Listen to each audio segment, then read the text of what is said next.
So Mighty Morphin Issue 14.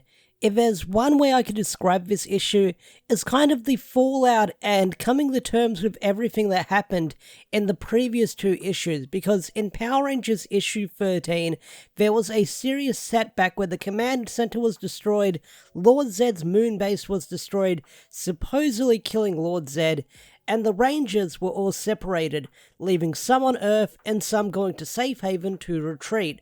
Not only that, this issue has Billy going into Zordon's subconsciousness to bring him back from the dead to see if they can get him to keep fighting. So this issue, even though it didn't have a lot of fighting and a lot of action pieces, it had a lot of build up to the next set of action we'll be getting in future issues. So let's talk about Mighty Morphin issue 14.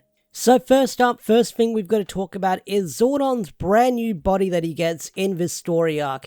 The robot form he gets, and I gotta say, it looks kind of cool. I mean, this was kind of spoiled a couple of months in advance, but I gotta say, this form that Zordon's got going for him in the Eltarian War looks freaking amazing. I love it. A lot of people call it Mr. Freeze, and I gotta admit, it does look like Mr. Freeze from Batman the Animated Series, but I don't know, I think it looks really freaking cool. I mean, we actually get to see Zordon fighting again, which looks really cool, and I can't wait to see Zordon throwing hands in this upcoming war arc, because he's got a lot of scores to settle in this story arc. So Zordon's brand new form, I like it. I like the coloring. I like the robotic body he's got going for him. The yellow and the silver chrome and the, I want to say grayish legs with the circles around it. They look really freaking cool. I love this suit design. It looks freaking cool. It's not quite Sentai. It's not quite Toku, but I'll take it seeing Cyborg Zordon, or whatever we want to call this form. So let's start from page 1, and I gotta give Ryan Parrott props, because when he first opened up this page, it doesn't specifically say if this is a Zordon flashback or not. It doesn't say 10,000 years ago in the past. What we see is glimpses of Zordon's old life, and the first thing you see when you open up this issue is Zordon talking to one of the nurses after the battle with the assassin that we had in issue 10, and we find out that Zordon was poisoned and he doesn't have much long to live, and that gives you some insight into Zordon's life. And when you think this is a flashback, it takes a totally different turn, and when you turn the page, you have Billy talking to young Zordon, and then it gets even more weirder, where you have the blue adversary somehow alive, and they'll explain how he comes back to life later down the line in this issue. So I do love the crazy plot twist we get when opening up this issue, as it sort of grabs your attention with all this different crazy stuff going on in Zordon's subconsciousness. And the whole reason why some of this issue takes place in Zordon's subconsciousness is because he's coming into terms and to facts with everything that happened, and he feels like he failed his people with everything that happened. Zartus gaining power and going crazy, the Empyreals coming back to life, he sacrificed himself to defeat Rita, and look what happened. There's still a bunch of fighting going on many, many years later, so Zordon's life is kind of slipping, and he doesn't know if he wants to keep living or not, and I gotta say, that's really freaking deep for Zordon to go through, but that's later down the line in the issue. So, after that, we then cut to the present day, where Jason and Kimberly are having a talk. And Kimberly says to Jason saying, "Hey, I'm tired of everything going bad. We have to leave our friends and family behind, and I'm getting sick of it." And Jason's like, "I am too." And Jason then says, "Hey, the whole reason why the Earth is in a flaming crater right now is because Zartus needs the power coins. He wants the power coins, and he needs them. So Earth is kind of being held hostage with what's going on right now." So Jason says, "Hey, we're going to do a sneak attack and we're going to see what happens." And Kimberly's like, "Are you sure that's the best idea? What would Zordon do if he was here?" And Jason's like, "Well, let's not think about what Zordon would do right now, because Zordon isn't here." And you can see how distressed the Rangers are without Zordon's guidance and how much they need him, because without Zordon guiding the Rangers, they're terrible at making decisions, and Jason, in this entire story arc, he's been thrown into the position where he's meant to be a leader, and look where that got him with the whole Draken situation. So Jason is kind of having self-doubt as well, and I really like that growth that Jason is having in this arc. But as Kimberly and Jason keep talking, she does say, don't do anything reckless because I don't want to lose anyone else. Like, don't make the same mistake again. So after that, we then cut to Trini and Billy trying to resurrect Zordon, and then Yale comes in, and Billy's like, Yale, I can't play with you right now, I'm trying to resurrect Zordon. And Arkin comes in, and Arkin goes, I think Yale is trying to show you something. So then Billy and Trini go outside, and you see the remains of the blue adversary, and what happens is Billy has to somehow contact him like how Trini did with the yellow one by punching it while morphing. And I like Billy's response with, I don't feel comfortable with punching a dead guy right now. I mean, this doesn't seem right. But Billy does it, and it works. First try. Billy gets it first try, and you see Billy contacting the blue adversary. And somehow he's alive after being stabbed. So Billy's got my reaction saying, you got stabbed, how are you alive right now? And the adversary replies with, the adversaries of the Morphin Masters, we exist beyond our physical forms. The Empyreals may have torn apart my brethren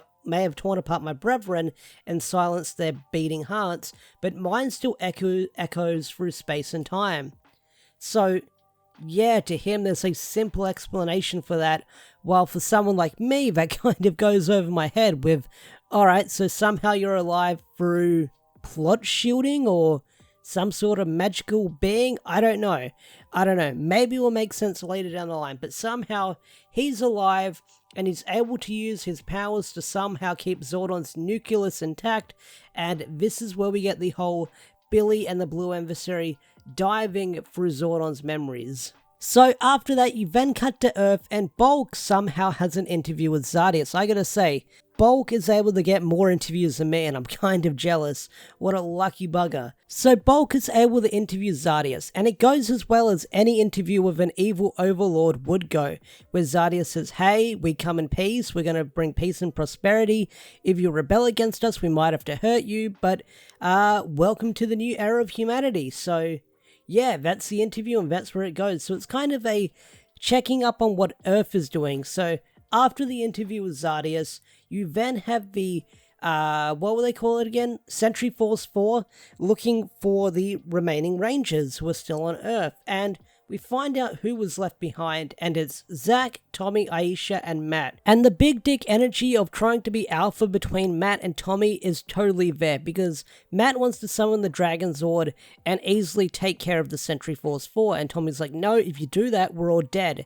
And Matt's like, well, I need to find Grace, and Tommy's like, we're gonna find her, don't worry. So you kind of see the clash of egos between these two characters, and Zach gives Tommy the pep talk, and I freaking love the pep talk that Zach gives to Tommy, saying, hey man, you're kind of acting crazy right now because your current girlfriend's ex-boyfriend is running around in your old costume, and that would make anyone act a little bit crazy. And there's nothing to worry about, because back in the day in Go-Go Power Rangers, the whole reason why Matt and Kimberly broke up is because he wasn't a ranger, and guess what?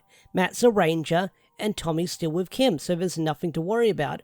And Zach says to Tommy, saying, hey, you gotta stop being hard on the dude, because you never know when someday you might need his help. So I really love that pep talk that Zach gives to Tommy, telling him to stick his head in there and just focus. So after that, we then come back to Safe Haven, and we have a big focus on the bad guys. We do get a comedic scene of Rocky and Goldar interacting, but the deepest thing we get in this issue is after the whole Rocky and Goldar interaction, we then cut to Babu, Squat, and Finster on the beach, and they're trying to figure out what to do next. And I love the talk that these characters have, because it deepens these characters, especially Babu, because Babu gives this big hero speech about what they should do next, and Babu asks Squat and Finster, hey, why do we fight for Rita? Because in some small way, she saved each and every one of us. But why do we fight for Lord Zed? And the others reply with, well,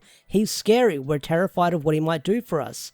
And then Babu says, this is where we can make a change. We finally have an opportunity in our lives to choose what we want to do.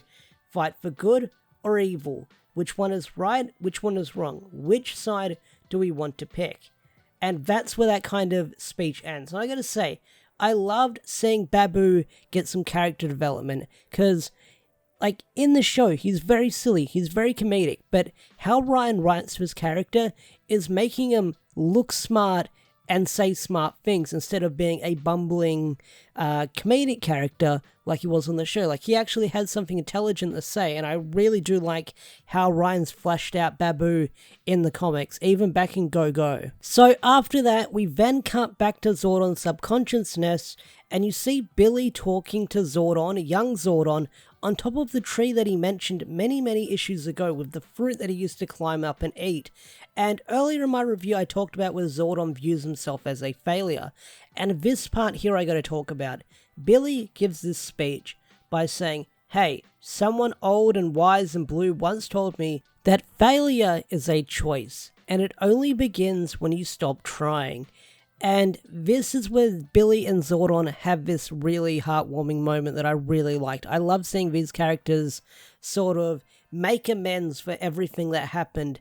And even though there was some, like, wounds torn from the lies and the sort of snooping around that we had a couple of issues ago, you can see these two repairing the bond that was broken a couple of issues ago, and things are back to normal. So after that, we then cut back to the real world in Safe Haven, and the Rangers and Zed's minions are having a roundtable discussion where the bad guys want to fight with the Omega Rangers, and they've got a plan. They've got a plan how to do this, and their plan is really interesting. I really like their plan. So Babu suggests by saying, Zartus just won, so that means he's overconfident. So the best thing we can do is rush in there, go in blind, and see if something will tip in their favor. And just before they continue on with the plan, you hear a mysterious voice where they say, what about me, Jason? And then when you turn the page, you see Zordon in his brand new body that we talked about earlier, when he says, do I count? Because I don't know all about you, but I think it's time we took back Earth, and that's where the issue ends. So yeah, that was Mighty Morphin issue 14. Overall, I thought it was a pretty solid issue. It was kind of a breather from all the crazy action we got in the past two issues, and I kind of enjoyed that because you see the characters being pushed back and they've got to think of a strategy to take back Earth. And now the scales might have tipped in their favor with Zordon's new body, and Zordon is able to guide the Rangers. So I am curious how this plan is going to come together moving forward in the near future, because this arc has got a couple of issues left. It's going to be ending in February, if I remember correctly. That's when we'll get the final issue with Power Rangers issue 16. So I do wonder what's going to happen moving forward in the future with this story arc. But anyway, guys, what did you think of Mighty Morphin issue 14? Tell me in the comment section down below. Did you love it? Did you hate it? I'd love to hear your thoughts and opinions. With that said, I'm going to bring this video to a close. If you enjoyed this review, hit that thumbs up. Subscribe to the channel if you're new, and don't forget to turn on notifications. Special thanks to all the members such as Swagger4 and Andrew McCoyle. Your support is greatly appreciated, and even just by watching the video, you're helping out the channel. So anyway, guys, thanks for watching. Have a wonderful day or night, and I'll see you guys in the next video. Peace out, take care, bye.